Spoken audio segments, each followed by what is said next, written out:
Hello students. पिछले कुछ lectures से जिस टॉपिक के रिलेटेड हम डिस्कशन कर रहे थे वो था लिविंग वर्ल्ड। लिविंग वर्ल्ड में हमने लाइफ को समझने की कोशिश की। व्हाट इज़ द लाइफ, इसको समझा, बायोलॉजी की डिफिनेशन देखा और उसके बाद फिर जो सेकंड कंसेप्ट देखा वो देखा defining property of life. Life को डिफाइन करने के लिए हम कौन से प्रॉपर्टी कंसिडर कर सकते हैं और कौन से प्रॉपर्टीज़ हम कंसिडर नहीं कर सकते, इसके बारे में हमने डिटेल डिस्कशन किया था।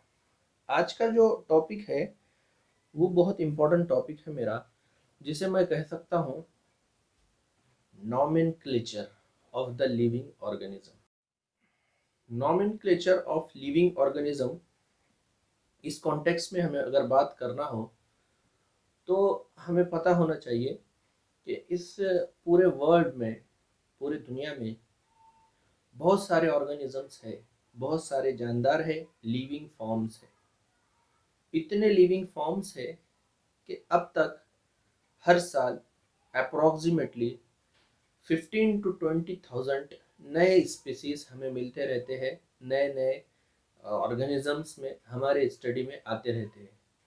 इन ऑर्गेनिजम्स के नामों को याद रखना, इनको क्लासीफाई करना हमारे लिए बहुत ज़रूरी था ताकि हम इसे आइडेंटिफाई कर सके। अब बहुत सारे ऑर्गेनिजम्स ऐसे होते हैं जिसका एरिया टू एरिया नाम चेंज हो जाता है। जैसे कि बहुत सारे प्लांट्स हैं। फॉर एग्जांपल हमारे पास यहाँ पर बीड़ में या महाराष्ट्र में, बीड़ की बात करें तो बीड़ में और औरंगाबाद में बहुत सारे चीज़ों में डिफरेंसेस है। लैंग्वेजेस में हम किसी एक चीज़ को एक नाम देंगे तो वो उसको कोई दूसरे नाम से बोलेंगे। फिर वहाँ से कोई और दूर चले जाए, महाराष्ट्र छोड़ दिए, तो महाराष्ट्र छोड़ने के बाद हमें और नए नए नाम देखने को मिलेंगे। तो पूरे दुनिया में एक पर्टिकुलर चीज़ के बहुत सारे नाम है। अब इस तरीके से मल्टीपल नेम में होगा क्या, कन्फ्यूजन्स होगा, प्रॉब्लमेटिक कंडीशंस होंगी। तो इस चीज़ को, इस कंसेप्ट को सामने रखकर साइंटिस्ट ने यहाँ पर सोचा कि क्यों ना हम यूनिवर्सल नेमिंग करें। मतलब पूरे दुनिया में एक पर्टिकुलर चीज़ का एक साइंटिफिक नाम होगा। वो नाम इंडिया में भी वही होगा, ऑस्ट्रेलिया में भी वही होगा, अमेरिका में भी वही होगा, पाकिस्तान में भी वही होगा। दुनिया में कहीं भी जाओ उस पर्टिकुलर प्लांट का साइंटिफिक नेम कांस्टेंट ही मिलेगा। और दूसरा जो नेम है वो नेम लोकल नेम, जिसे हम कॉमन नेम कहते हैं। तो इस तरीके से हमने बहुत सारे ऑर्गेनिजम्स का क्लासिफिकेशन किया, प्लांट्स का, एनिमल्स का और दूसरे प्रोकैरियोट्स का हमने नॉमेनक्लेचर डिसाइड किया और उनका साइंटिफिक नेमिंग हमने की।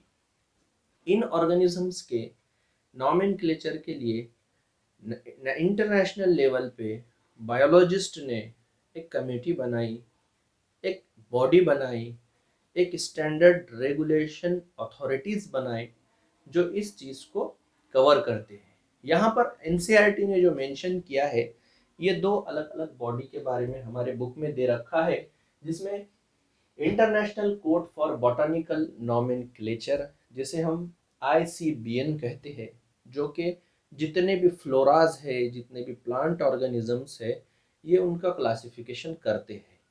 दूसरा है international code for zoological nomenclature, जिसमें जितने भी एनिमल्स है, किंगडम एनिमालिया है, उनका क्लासिफिकेशन करते हैं। ये क्लासिफिकेशन इसलिए ज़रूरी है कि हमें यहाँ पर समझना होता है। क्या समझना होता है? यहाँ पर हमें जो डाइवर्सिटी देखने को मिलती है पूरे दुनिया में, हमें ह्यूज डाइवर्सिटी देखने को मिलती है। ह्यूज डाइवर्सिटी का मतलब क्या है कि बहुत सारे वेरिएबिलिटीज़ है। एनिमल्स में देखेंगे तो बहुत सारे वेरिएशंस है, बहुत सारे नए नए फॉर्म्स है। इनका क्लासिफिकेशन, इनका नॉमेनक्लेचर करना बहुत ज़रूरी था। प्लांट्स के बहुत सारे वैरायटीज़ है, इन वैरायटीज़ का क्लासिफिकेशन करना, इनका प्रॉपर नॉमेनक्लेचर करना, ये बहुत ज़्यादा ज़रूरी था। इस चीज़ को मद्देनज़र रखते हुए, इस चीज़ को पॉइंट आउट करते हुए साइंटिस्ट ने क्या किए? साइंटिस्ट ने बॉडीज़ बनाए और नॉमेनक्लेचर सिस्टम बनाए। इस नॉमेनक्लेचर सिस्टम में जो सबसे ज़्यादा एक्सेप्टेड और सिंपल टाइप का साइंटिफिक वे ऑफ नॉमेनक्लेचर है वो है binomial nomenclature of system.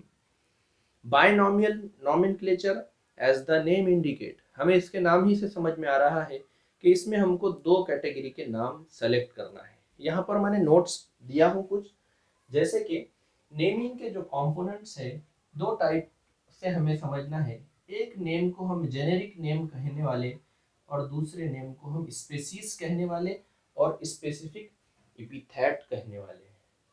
Generic name और स्पेसिफिक एपिथेट, ये दो कंपोनेंट्स की वजह से हमने इसे बायनॉमियल नॉमेनक्लेचर कहा है।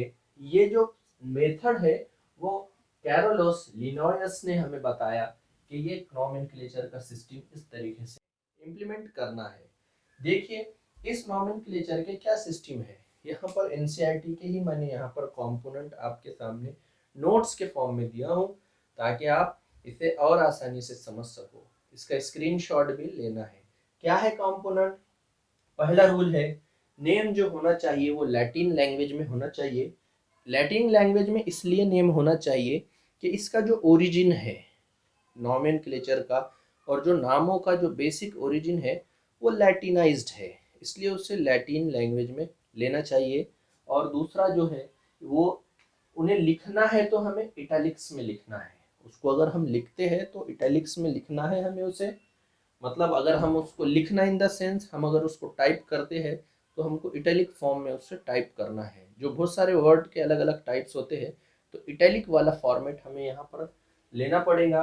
अगर हम इस नाम को लिख रहे हैं तभी इसको स्टैंडर्ड माना जाएगा। इसका इम्पोर्टेंस, आप रिसर्च कर रहे हो, आप रिसर्च पेपर लिख रहे हो तो वहाँ पर आपको इटैलिक्स का कंपल्शन आएगा। अदरवाइज आप जनरली जो लिखते हो वहाँ पर बहुत सारे लोग इसका ध्यान नहीं भी देते हैं, लेकिन ये स्टैंडर्ड वे है, हमें इसे फॉलो करना भी चाहिए। ठीक है। दूसरा है biological name represented by genus. मतलब क्या है, जो बायोलॉजिकल नेम है उसे हम जेनेरिक नेम कहेंगे और जो सेकंड नेम है वो स्पीसीज का होगा। मतलब जो टेक्सोनॉमिकल कैटेगरीज है आगे के लेक्चर्स में हम उसे डिस्कस करेंगे कि अलग अलग स्टेजेस है क्लासिफिकेशन के। हमें क्लासिफिकेशन करना है ऑर्गेनिजम्स का जिसे हम टेक्सोनॉमिकल हायरार्चीज कहते हैं। इन टेक्सोनॉमिकल वेज में अलग अलग पोजीशन होते हैं जिसमें स्पेसीज होता है, जिसमें जीनस होता है। तो जो पहला नेम हमें लेना है वो जीनस से लेना है, मतलब उसका जीनस लेवल पे क्या उसका स्टेज है वो नाम लेना है। और स्पेसिस लेवल पे उस पर्टिकुलर वैरायटी का सैंपल का फिर हमें सेकंड नंबर पे नाम लेना है। मतलब पहले जेनेरिक नेम होगा और दूसरा जो है वो स्पेसिफिक स्पेसिस के कॉन्टेक्स्ट में हम उसका नेम लेंगे। थर्ड पॉइंट है both names when hand written we have underlined separately each name. हमको क्या करना है, अगर दोनों भी नेम हमको हाथ से लिखना है, आप कंप्यूटर के फॉर्मेट में नहीं लिख रहे हो, तो उस कॉन्टेक्स्ट में आपको क्या करना है, उस कॉन्टेक्स्ट में उसे अंडरलाइन करना है सेपरेटली। कैसे अंडरलाइन करेंगे? जीनस के नेम को अंडरलाइन करना है और उसके बाद स्पेसीज के नेम को उसके बाद अंडरलाइन करना होगा हमें। ठीक है। तो यहाँ पर ये भी कंपल्शन है, जीनस का नेम और स्पेसीज का नेम उस अनुसार हम उसे अंडरलाइन करेंगे। अदरवाइज अगर हम प्रिंटेड फॉर्मेट में ले रहे हैं तो मैंने पहले ही बताया कि हमें उसे इटैलिक फॉर्म में लेना पड़ेगा। ठीक है। जीनस का अगर हम स्टार्ट कर रहे हैं नाम तो हमें कैपिटल वर्ड होना चाहिए पहला वाला, और सेकंड जो है स्पेसीज तो वो स्मॉल लेटर में हमें लिखना पड़ेगा। फॉर एग्जांपल यहाँ पर एक एग्जांपल लेते हैं। ठीक है, चलो हम दो एग्जांपल लेते हैं यहाँ पर। मैंगिनीफेरा इंडिका, मैंगिनीफेरा इंडिका, मैंगिनीफेरा इंडिका लीन, ये मैंने नाम दिया, इसको मैं अंडरलाइन भी कर रहा हूँ अकॉर्डिंग टू अवर रूल। तो मैंगिनीफेरा में मैंने एम कैपिटल लिया हूँ जो कि जीनस है, और इंडिका को मैंने क्या किया हूँ, स्मॉल लेटर से स्टार्ट किया हूँ जो कि स्पीशीज से रिलेट करेंगे। और ये जो लीन होता है अकॉर्डिंग टू लिनोयस बायनॉमियल नॉमेनक्लेचर लिख रहे हैं तो ओरिजिन हम लिनोयस के कॉन्टेक्स्ट में लेंगे, उससे हम रिलेट करेंगे, इसलिए लीन लिखा हूँ। तो मैग्नीफेरा इंडिका, ये जो मैंगो का ट्री होता है उसका नाम है साइंटिफिक। फॉर एग्जाम्पल, और एक साल्वाडोरा पर्सी का लीन एक एग्जाम्पल, जो मिसवाक होता है, पीलू का मिसवाक होता है और कोई दूसरा मिसवाक, तो स्पेसिफिक पीलू के मिसवाक को हम साल्वाडोरा पर्सिका कहते हैं। आगे लीन इलिनॉइस साइंटिस्ट के अनुसार कहेंगे। साल्वाडोरा का एस ये हमें कैपिटल लिखना पड़ेगा और पर्सिका का पी हमें स्मॉल लिखना पड़ेगा। ये बायनॉमियल नॉमेनक्लेचर के कॉन्टेक्स्ट में पॉइंट्स थे। नॉमेनक्लेचर इसलिए ज़रूरी है कि इस दुनिया में इतनी ज़्यादा डाइवर्सिटी है, ह्यूज डाइवर्सिटी के कारण हमें इन ऑर्गेनिजम्स को पहचानना, इनका डाटा सेव करना बहुत मुश्किल पड़ेगा। इसलिए हमें इसका एक नाम मालूम होना ज़रूरी है, इसका एक ख़ास स्टैंडर्ड वे हमें चुनना पड़ेगा। इसलिए हमने बायनॉमियल नॉमेनक्लेचर को आज कंसिडर किया। वैसे तो और भी बहुत सारे मेथड है, ट्राइनॉमियल नॉमेनक्लेचर है और बहुत सारे लेंदी टाइप के नॉमेनक्लेचर है, लेकिन ये सबसे ज़्यादा सहूलत का है, इजी जाता है सबके लिए, इसलिए हम इसे कंसिडर करके करते हैं।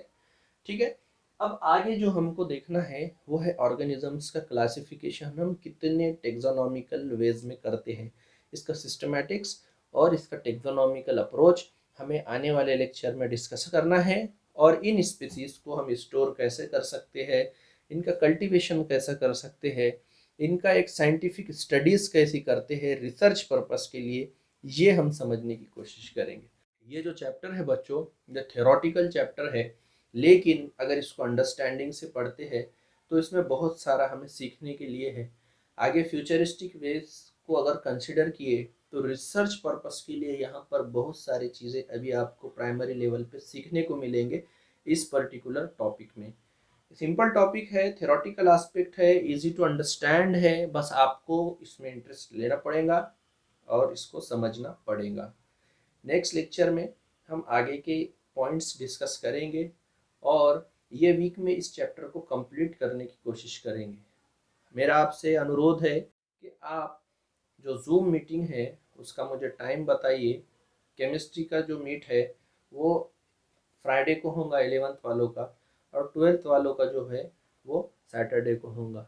फिर आने वाले वीक में फिज़िक्स का मीटिंग होगा या फिर मेरा बायोलॉजी का मीटिंग होगा, जो भी तय होगा। तो हर वीक में एक टीचर का जूम मीटिंग होगा। अगर आपके पास जूम ऐप नहीं है तो आप उसे डाउनलोड कर लीजिए ताकि आपको ये आसानी हो। ठीक है, तो अगर कोई डाउट्स हो तो मुझे बिल्कुल बेझिझक होकर सवालात करिए। और अब स्टडी स्टार्ट करना चाहिए। एकदम सिंपल वे में आसानी के साथ आपको हर टीचर पढ़ाने की कोशिश कर रहा है। आपका रिस्पॉन्स, आपकी सेल्फ स्टडी, आपकी मेहनत, यही हमारा मकसद है। Thank you.